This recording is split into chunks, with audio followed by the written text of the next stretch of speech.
viewers, and welcome back to the South Main Auto Channel. So we've got this '02 Buick Regal with a blown 231 engine. Well, it was blown until we replaced it. I did a junkyard swap, found a low mileage 231 3.8 liter with a supercharger for this lady who scattered the old engine all over the road, or all over the oil pan rather.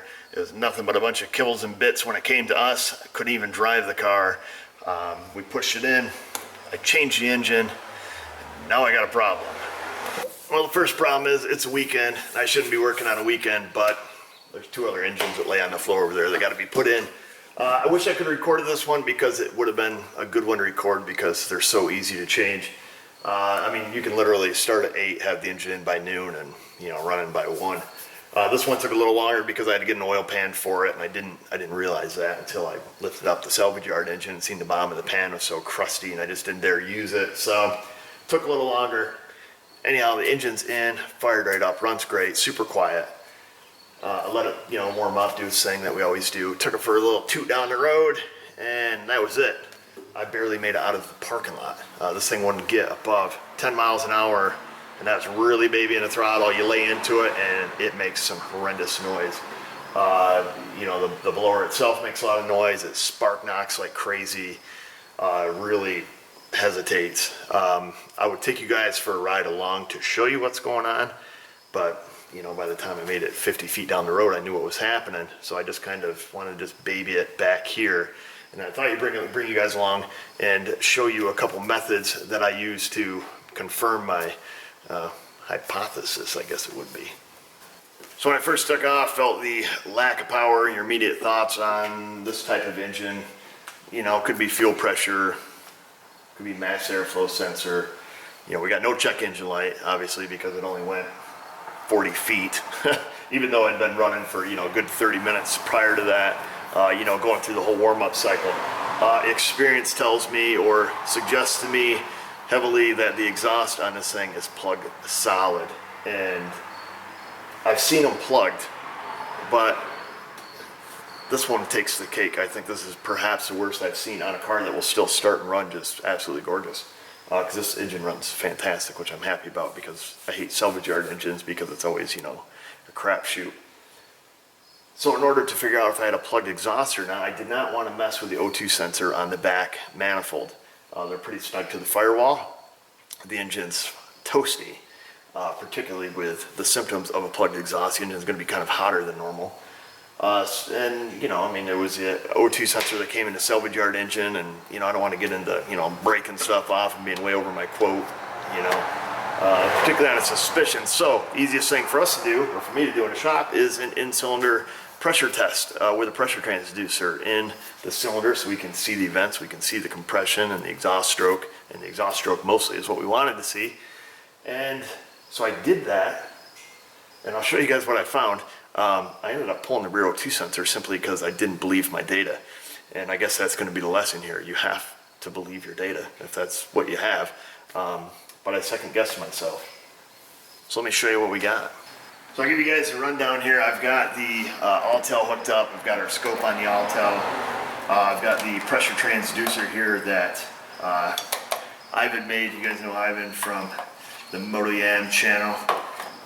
So he made this little pressure transducer for me. I've got it hooked to our compression hose with the Schrader valve out of it. And what this is going to do, it's going to take and convert a voltage waveform, or it's going to take, I should say, mechanical compression, convert it into a voltage waveform, and it's going to display it on our scope. So that's going to allow us to see all the different strokes, or all 4 strokes of the engine. And it's not really much different than pressure transducers that are used on your engine currently. Like this engine uses the map sensor, does the same thing. It takes vacuum, displays it as voltage. Your pressure switch is in your transmission, your oil pressure switch. I guess that's all I come up with right offhand, but it's not a new concept, but it's a handy concept because now we can see everything that's happening in that cylinder. And what I was curious to look at, or what I wanted to see the most very quickly, is I wanted to start it up. I know idle's good, so I wasn't expecting to see much there, but I wanted to just give it a throttle snap, see what the exhaust back pressure looked like, because we can see the exhaust stroke, and that's a very quick way to do an exhaust back pressure test without pulling an O2 sensor, without drilling a hole in the exhaust, without getting out a mechanical gauge, all that. So let me just show you what we have there, and we'll kind of break down the waveform a little bit the best I can. So the first observation we can make is with the pressure transducer on, it is at, I think, a 0.5 volt. Let me get a cursor down here. Yeah, so it's about 500 millivolts. So that's going to be atmospheric pressure, just kind of as a reference for our calculations. Now, Ivan wrote on the back of this pressure transducer that it is 40 psi per volt. So that's what we're going to go with. So let me go ahead and start the car up real quick.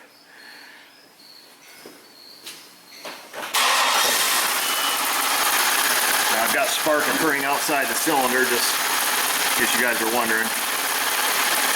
Alright, so we're just going to stop and let me shut the car off.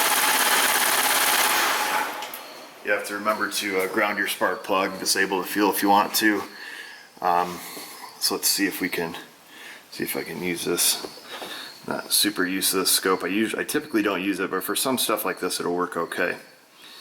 So we're going to look at a 720 degree stroke here. Get to where we can kind of see this. If I find some good references to in-cylinder pressure testing, I'll link those videos. I think Motor Age did one. I think Pete Meyer there did one for Motor Age. Okay. Let me grab a calculator here. Alright guys, so I got my calculator. I've also took and zoomed in on this graph here so we could see this. We can kind of see what's happening. I'm not going to turn this into a full-blown lesson on in-cylinder pressure transducer testing because I don't feel confident enough in it myself to work through it and show you every single aspect and peak to peak. So I think all we really need to know at this point is that our 500 millivolt reference line is atmospheric pressure, and we need to know kind of what we're looking at. So these are our compression humps. So this is the compression of the cylinder, and then 720 degrees later, the other compression stroke. And we can divvy this up into 4 pieces. We can see our compression top dead center.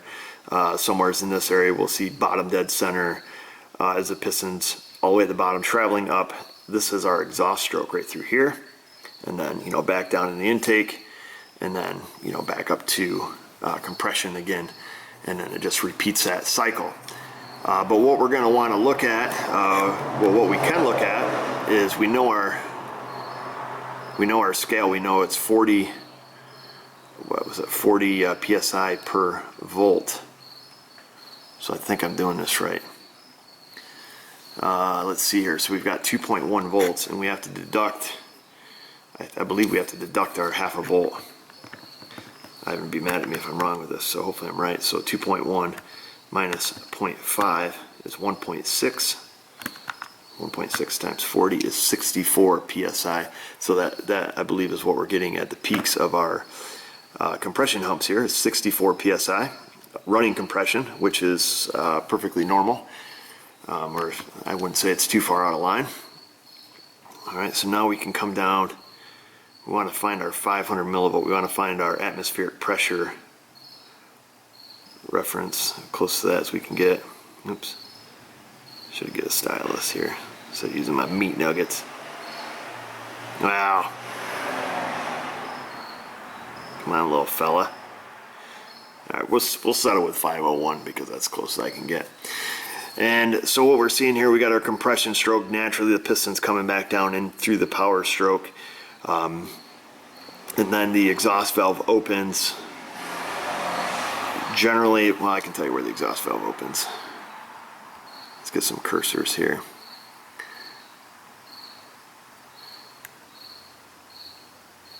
So you got what, we'll call it 114 milliseconds for 720, so we'll divide that by 4. Right. Is that right? 114 divided by 4. So what's that? 28.5. So let's move this over to the 28.5 mark. Ooh, dead on. So this is bottom dead center. Our exhaust valve opens in that vicinity. And then we, at that point, should be pushing out exhaust gas. I suspect around about atmospheric pressure. We shouldn't really have any pressure increases there. But you can see our waveform goes above a few times. We can actually get that spec right there. So we're 580.6, but we got to deduct 500, so that's 80.6. So 0.086 times 40, that's 3.4 psi. So according to this, if this is correct, we've got 3.44 psi of exhaust back pressure at idle, and that is too high, folks. That's too high. I mean, that's too high at 3,000 RPMs, let alone at an idle. So that's where we're going to focus on right here. So I guess what we can do, and let me show you. I wish that cricket would go outside. He's making me sleepy. So what I've done is I took the oxygen sensor out, because that seems, I mean, that's high. Wait till we get a rev up one. I don't remember what the PSI spec was, but it's super high to the point where I'm like, no, it can't be that plugged because the car runs okay. You gotta believe your data, folks, and I guess that's where we're going with this. So I've got a mechanical gauge in the O2 sensor hole. I've got a little adapter, O2 sensor adapter, and I've got a hose hooked to it, and I've got our gauge. So let's see if our digital data is reflected mechanically on this gauge. Get something to hang this thing up with here. Got this little fella right here. We'll hang this up so we can see it. I'm going to turn around here so you guys can see it. And we'll see if we get, what do we determine, 3.44 psi. Now this will probably be bouncy, so we hopefully might take an average if it moves.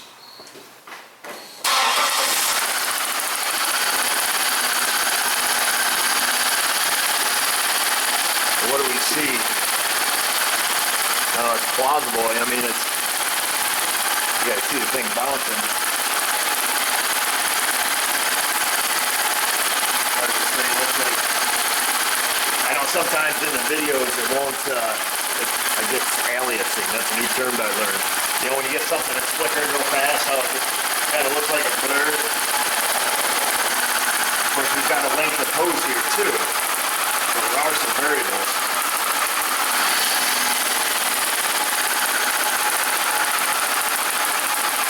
So we have some variables, but it's definitely bouncing. This is a smidge over 2 there when we first started it.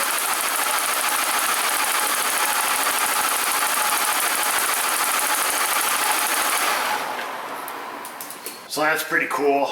You know, you get to see that. I do think that when we first started it, you know, because we captured the, you know, in-cylinder pressure test in a pretty short time range.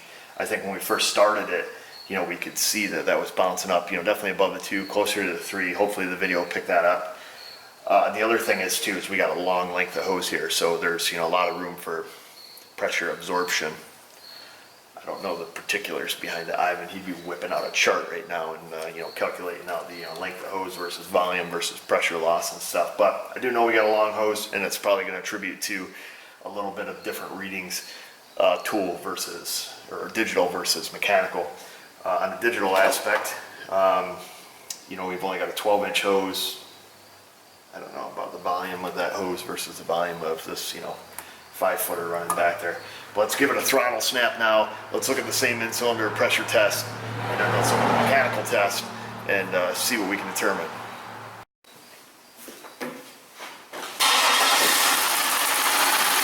All right, let's see. You guys can see. Let's change the scale back here. Okay, let me give her the beans.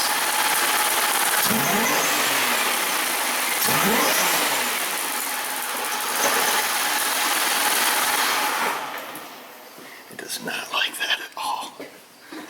Okay, so we've got our little capture here. Let's zoom in on the rev up tune-up portion of it. Alright, come here, little fella. Sometimes this thing can be difficult. Whoa. Whoa!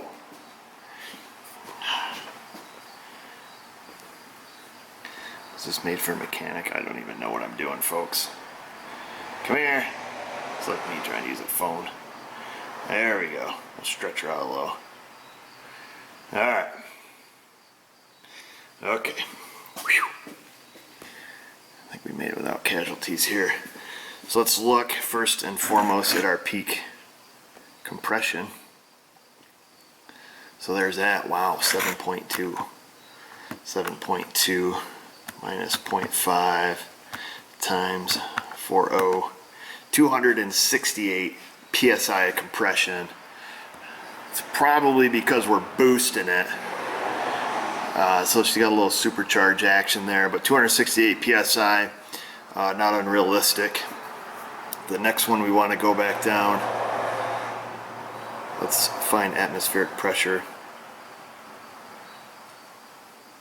It's pretty close. Oops, it was. So it's pretty close, not even close. Come on. Silly thing.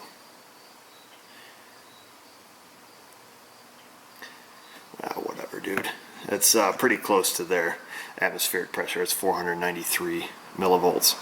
Now let's measure, see what the peak of our exhaust was. Okay. So what's that? 2.3 volts, man. That's like 40 psi. So 2.3 minus 0.5, 1.8 times 40. That's 72 psi of back pressure. We got 72 pounds of back pressure. So this is the point I got before I decided to do a video, because I'm like, no way. But honestly, I mean, well, honestly, this can't lie. What is that? This got to be some kind of thing. But yeah, this has 72 psi of back pressure, and we could see it. You know, this thing went way above on that throttle snap, and putting the cursors on there, you know, 2.2 volts. So we can do that again. So 2.2 minus 0.5 is 1.7 times 40, 68 psi. So I was just like, no way. And that's why I decided to turn on a camera, because I guess, I don't know, what I was looking at, I didn't believe. I'm like, there's gotta be something wrong with this pressure transducer or something. You know, 70 pounds of back pressure, you kidding me? That's when I broke out the mechanical gauge, wanted to just kind of verify. I figured like, there's something skewed here. I don't know what I'm doing with in-cylinder pressure testing. You know, something funk is happening. But let's take a look at the mechanical gauge on a throttle snap. Now, mind you, this one only goes to 15 psi. The only thing I have higher is a fuel injection pressure tester. We have to see if we can bring it to this hose. Well, let's see if it buries the 15 psi gauge and see if the 60 psi measurement is even plausible.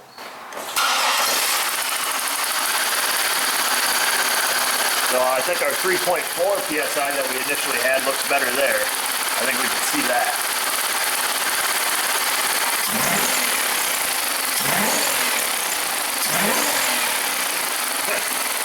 Well, there's your problem, lady. I think the fact is, we need to trust our gauges. We need to trust the in-cylinder pressure testing, because that would have saved me from the time it took to take that O2 sensor out. I could have just made the call, so it's got a plugged exhaust, done. But I didn't believe myself. Unbelievable. So now, the only other gauge I've got that goes higher is this little fella for fuel pressure. We've got to see if we can't find enough adapters here to kind of jerry-rig this thing. Who's Jerry? Why does he always get blamed for rigging stuff? You know? I don't know. Poor fella. I'll see if I can figure something out here, folks. Yeah, I think I got it. I don't know if this will fit. Yeah, of course it will. Like a glove. Now this has a Schrader valve, so this will hold our max pressure reading. Let's see what we got. Move this out, tip it over.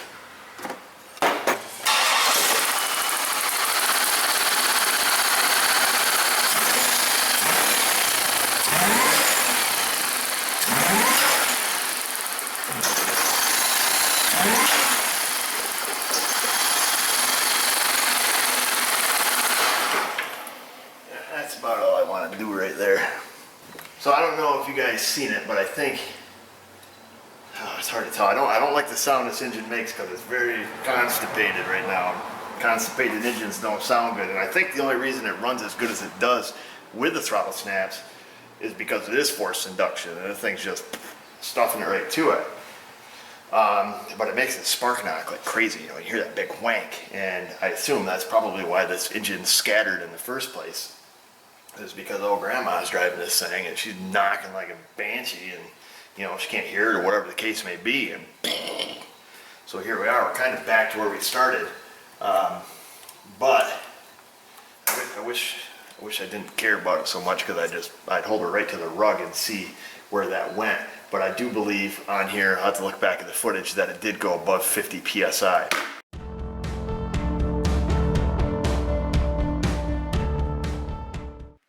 Of course, you know, variables, length of hose, I think that's the big one. I may be way off on that, but I think this was pretty cool. It was almost too cool not to diagnose, because in my career, I don't ever recall seeing one. You know, we usually get, you know, your 7-8 pounder in, you're like, oh, you know, the car runs like crap then, let me tell you. I can't believe this thing will sit here. I mean, I'll put spark plug back in, let you guys listen to it, but this thing runs perfect. Rev it up and everything. But you don't want to go for a ride down the road. Oh, I guess at this point, I'm not even sure what the purpose of this video was. Where was I going with it? I don't know, I think I was so baffled that I just wanted to show somebody what I was finding. I should have trusted my data. I'm a little disappointed in myself that I did not. It's hotter than a beach. I'll show you my adapter. I know some people are going to ask about that, but there it is. So it's just this big, you know, length of hose. It's just like, I don't know, 1/4-inch vacuum hose or something. Fuel line 3/16 it says. This baby's smoking. But this is a O2 sensor adapter, and it's smoking. Can you see the smoke? That's fun. And we only had it running just that little bit. It is a snap-on. What's the part number? S6149. So I've had it a long time. I don't know if they still make it or not. It is roasty toasty. What do we have this thing running? Just a couple seconds. So I just keep this in the box for occasions like this. I don't know why I didn't trust my pressure transducer. Oops. It's falling apart. Let's see here. I can say Ivan made this thing for me. Pretty cool.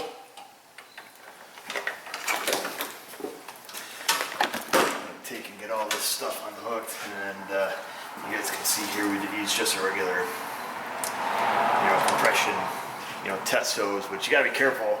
I've actually, you know, doing in-cylinder pressure test, blowing these apart because you just get them too hot. Like right now, that thing's pretty toasty. It'll blow out of the crimp, and you gotta remember to take a Schrader valve out too. But the Mac man, he gives us free ones when we blow these apart. Alright, so I got everything put back together, plugs in it. Oops.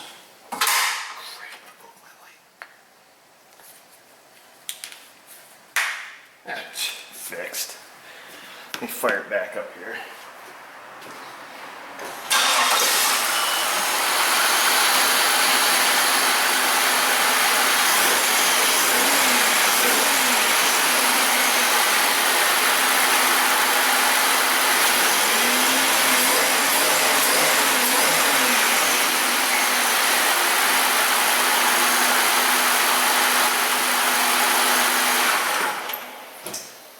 And that, folks, is that. You can see this thing, or hopefully you can hear it. I know the audio sucks sometimes, but it runs well. Alright, folks, that's it on this little episode, if we call them episodes. We got to play around with some in-cylinder pressure testing, and that was pretty fun. I will link some videos, if I can find some, to in-cylinder pressure testing stuff, so you guys can explore that a little bit more. We didn't even scratch the surface on in-cylinder pressure testing. I have taken a class on it.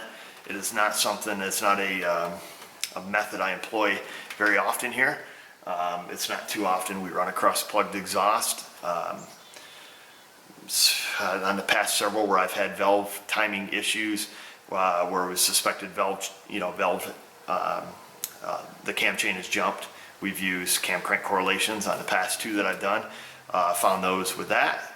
You could also use in-cylinder pressure testing, and you can set up your cursors to see every single event, see where your valve openings are.